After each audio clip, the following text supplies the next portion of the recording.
সেদিন কুন্তী ভগবানকে সাক্ষাৎ সামনে পেয়ে কি বর চেয়েছিল না, বললেন হে গোবিন্দ, তাহলে আমায় এই বর দাও, দুঃখ যেন আমার চিরসাথী হয়, সুখ যেন আমায় ছেড়ে চলে যায়, দুঃখ যেন আমার নিত্য সঙ্গী হয়, আমি যেন সদাই দুঃখে থাকি, সুখ যেন আমাকে ছেড়ে চলে যায়। জগৎ স্তম্ভিত হয়ে গেল। এ কি এমন বর কেন চাইলে রাজমাতা কুন্তী গোবিন্দের কাছে? গোবিন্দ বললেন, ও পিসিমা, সারাটা জন্ম ধরে তুমি কতই দুঃখ পেলে, এত দুঃখ তুমি পেও, তোমার কি দুঃখ পাওয়ার ঝুলি ভরলো না? তুমি আরো দুঃখ চাইছো? জন্ম নিলে পিতার ঘরে, পিতা তোমাকে তার বন্ধুকে দান করে দিল, পরিচয় পেলে বন্ধুর পরিচয়ে, এটা একটা দুঃখ। পিতার স্নেহ ভালোবাসা থেকে বঞ্চিত হলে, বন্ধুর কাছে লালন পালিত হলে, এটা একটা বড় দুঃখ। বিয়ে করলে কাকে? পাণ্ডুকে। যেদিন বিয়ে করে তুমি শ্বশুর বাড়িতে চলেছ, ঘোড়ার রথে চেপে,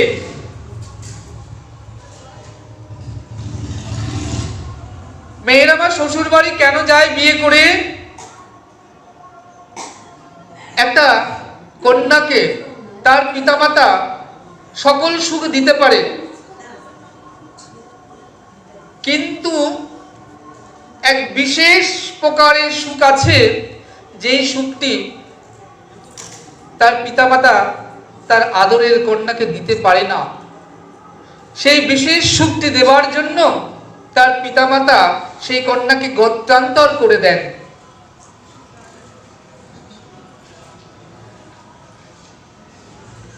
বলছেন, যেদিন বিয়ে হলো কুন্তী, বিয়ে করে ঘোড়ার গাড়িতে করে চলেছেন কোথায়? শ্বশুরালয়ে।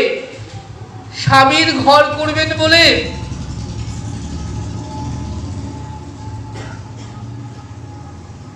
সুখ পাবেন বলে। নারীরা তো যখন বিয়ে হয়ে চলে যায়, তখন নারীদের দুটি রূপ। একটা রূপ হচ্ছে সে কাঁদে। কেন? যে পিতামাতা তাকে লালিত পালিত করে আজকে এত বড় করলো, সেই পিতামাতাকে ছেড়ে তাকে চলে যেতে হচ্ছে পরের ঘরে। তাই তখন কান্নায় সে বুক ভাসিয়ে কাঁদতে থাকে। আরেকটি রূপ হচ্ছে নারীর, অন্তরে অন্তরে সে হাসে। কেন? তার মনের মানুষের কাছে সে যাচ্ছে ঘর করতে, স্বামীর ঘর করতে যাচ্ছে, যার কাছে সে সারা জীবন সুখে দুঃখে অতিবাহিত করবে। বড় মনের মধ্যে আশা নিয়ে, ভরসা নিয়ে, বিশ্বাস নিয়ে সংসার করতে সে যাচ্ছে। তাহলে একদিকে কাঁদছে, একদিকে হাসছে, নারীদের দুটি রূপ। গোবিন্দ বলছে, ও পিসিমা, তুমি বিয়ে করে শ্বশুর বাড়িতে যাচ্ছ, সেখানে গেলে কি সুখ পাবে? স্বামী যদি তোমাকে স্পর্শ করে, তুমি হবে বিধবা, প্রতি সুখ থেকে বঞ্চিত হয়ে রবে। কেন না, যখন পাণ্ডু রাজা চলেছেন বনপথে, যেতে যেতে একটা হরিণ আর হরিণীকে দেখছেন সঙ্গম করছে, তাদের মিলন হচ্ছে। পাণ্ডুরাজ একটি বাণ নিয়ে ওই বাণ লক্ষ্য ভেদ করলেন, হরিণীর আর হরিণের বক্ষ ভেদ করে দিলেন। হরিণ আর হরিণী ওই সঙ্গম কালে, তাদের মিলন অবস্থায় তারা মৃত হলেন। ওই হরিণ আর হরিণী আর কেউ ছিল না, ঋষি আর তার পত্নী ছিলেন।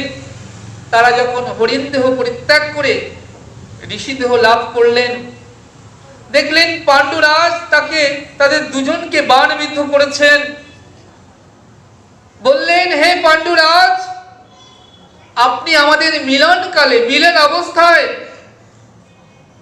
বাণ বিদ্ধ করেছেন আমাদের বক্ষে।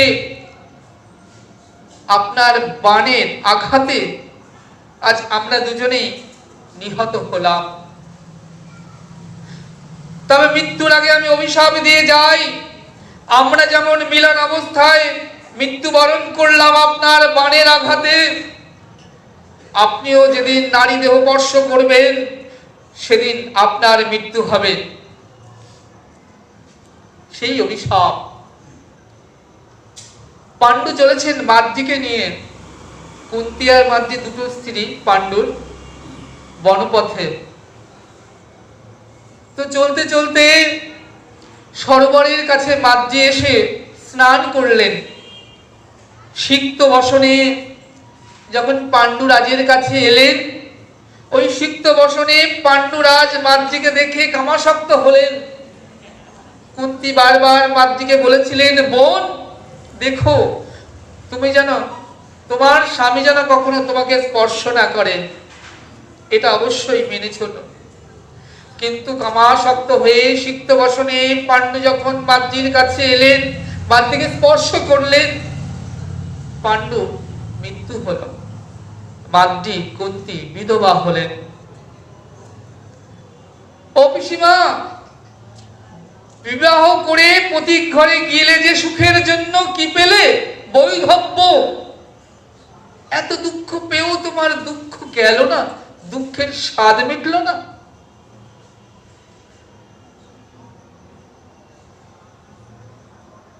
ছোটবেলায় কুন্তী একটি মন্ত্র শিখেছিলেন, যে মন্ত্র দ্বারা তিনি যে দেবতাকে আহ্বান করবেন সেই দেবতার বরে তিনি যা চাইবেন, পুত্র চাইলে পুত্র পর্যন্ত লাভ করতে পারবেন।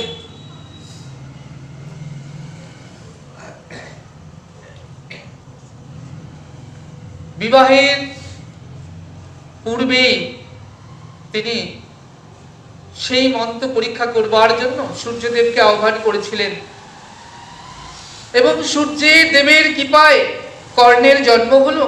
কিন্তু কুমারী অবস্থার সন্তান, লোক কি বলবে, লোকলজ্জায় তিনি ভেলায় করে নদীতে ভাসিয়ে দিলেন। বড় পুত্র কর্ণ এবার আহ্বান করলেন ধর্মরাজকে। ধর্মরাজের বরে তার যুধিষ্ঠির সন্তানের লাভ হলো। পবন পুত্রকে আহ্বান করে ভীমসেনকে লাভ করলেন। দেবরাজ ইন্দ্রকে আহ্বান করে অর্জুনকে লাভ করলেন। মাদ্রিকে ডেকে বললেন, বোন শোনো, তোমায় আমি ছোটবেলায় যে মন্ত্র পেয়েছিলাম, শিখেছিলাম, তোমাকে আমি সেই মন্ত্রটি শিখিয়ে দিই। তুমি এই মন্ত্রের বরে যে দেবতাকে আহ্বান করবে তার কৃপায় সন্তান লাভ করতে পারবে। মাদ্রি অশ্বিনী কুমার দ্বয় দেবতাকে আহ্বান করে দুটি সন্তান লাভ করলেন, নকুল ও সহদেব।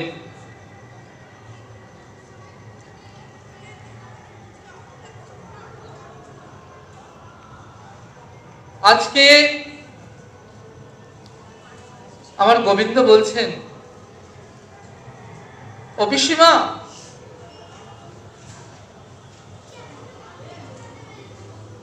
14 বছরের এই যে 12 বছর ধরে তুমি বনবাসে গেলে, না জানি সেখানে গিয়ে কত কষ্ট পেলে।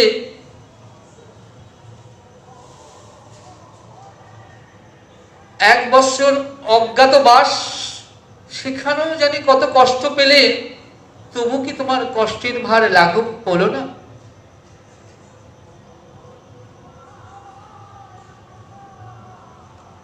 কুন্তী বলছে, হে কৃষ্ণ, সুখ কাকে বলে তুমি জানো?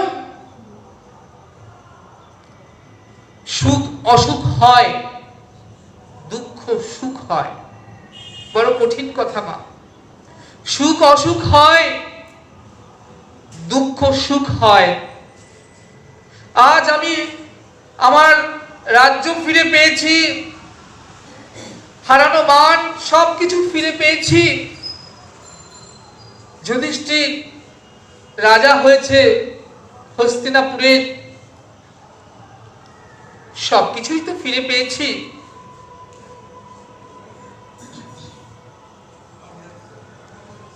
জীবনে দুঃখ তো আমি কম পাইনি, জীবনে দুঃখ অনেক পেয়েছি, সুখ কম পাইনি। কিন্তু আমি সেই সকল দুঃখকে দুঃখ বলে কখনো ভাবিনি। যখন বনবাসে ছিলাম, যতুগৃহে নির্মাণ করা হলো, যতু শব্দে গালা, গৃহ শব্দে উপহার বা ঘর, গালারূপ ঘর উপহার দিল আমাদেরকে দুর্যোধন। আমরা সেই ঘরের মধ্যে নিবাস করছি।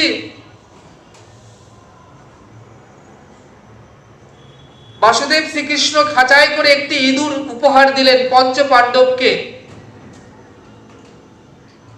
যুধিষ্ঠির মহারাজ অবাক হয়ে গেলেন, কৃষ্ণ এত উপহার থাকতে খাঁচায় করে ইঁদুরকে কেন দিলেন? না, ইঁদুরের কাজ কি? ঘরে যদি আগুন লাগে গর্ত খুঁড়ে পালিয়ে যাওয়া। তাই যদি কখনো ঘরে আগুন লাগে, তোমরা ইঁদুরের স্বভাব নিয়ে গর্ত থেকে পালিয়ে যেও। সেদিন অনেক কষ্ট পেয়েছি, অনেক দুঃখ পেয়েছি জীবনে, কিন্তু হে বাসুদেব কৃষ্ণ, তুমি ছিলে পাশে, সদা সর্বদা তুমি ছিলে।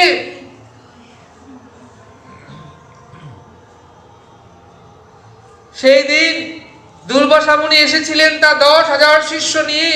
আমরা তখন বনবাসে রয়েছি। দ্রৌপদীর একটা বর ছিল, তার সেবা নেবার আগে অর্থাৎ খাবারের পূর্বে যত আসবে যারা নিমন্ত্রিত, সকলের ওই হাড়ির থেকে, হাড়ি কখনো খালি হবে না, হাড়ি সদা সর্বদা পূর্ণ থাকবে, সকলের সেবা হয়ে যাবে, সে যত হাজার সেবা নিতে আসুক না কেন। কিন্তু দ্রৌপদী সেবার পরে আর কিছু পাবে না। আজ দ্রৌপদী সেবা নিয়েছেন, এমন সময় এসেছেন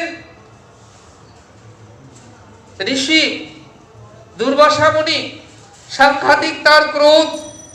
দুর্বাসা অর্থাৎ যার অন্তরটা জুড়ে দুর্বাসা রয়েছে, ভালো কিছু নেই ক্রোধ ছাড়া, সেই দুর্বাসা মুনি, যার বাসাটাই দুর্বাসা, দেহটাই দুর্বাসা, গৃহটাই দুর্বাসা, তাকে দুর্বাসা বললেন। তো 10,000 শিষ্য গিয়েছেন সরোবরে নিকটস্থ, আর্নিকাদি সেরে আসবেন সেবা নিতে। দ্রৌপদী ডাকছেন, হে দ্রৌপদীর প্রাণ সখা, এখন আমি কি সেবা দেব? আমার তো সেবা নেওয়া হয়ে গেছে। অমনি বাসুদেব ছুটে এলেন।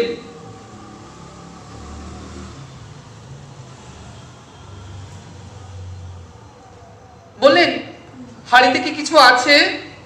দেখলেন একটা অন্ন দানা লেগে রয়েছে। বাসুদেব শ্রীকৃষ্ণ অন্ন দানাটি নিয়ে গ্রহণ করলেন।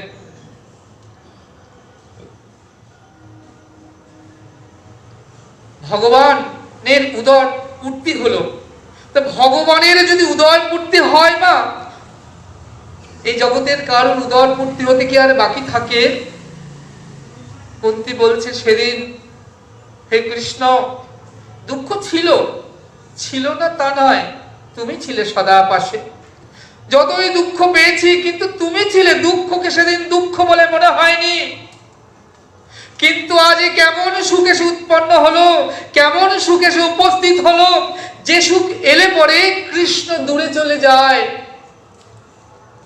অর্থাৎ গোবিন্দ চলে যাচ্ছেন, তার স্বধামে প্রস্থান করছেন পঞ্চপাণ্ডব কুন্তি আদি সকলকে ছেড়ে। বললেন সে সুখ তো চাই না, যে সুখ এলে পরে গোবিন্দ দূরে চলে যায় সেই সুখ কখনো চাই না, বরঞ্চ সেই দুঃখ দাও যে দুঃখ পেলে পরে কৃষ্ণ কাছে রয়। আমাকে সেই দুঃখ দাও, অন্তত গোবিন্দ তো পাশে থাকবে।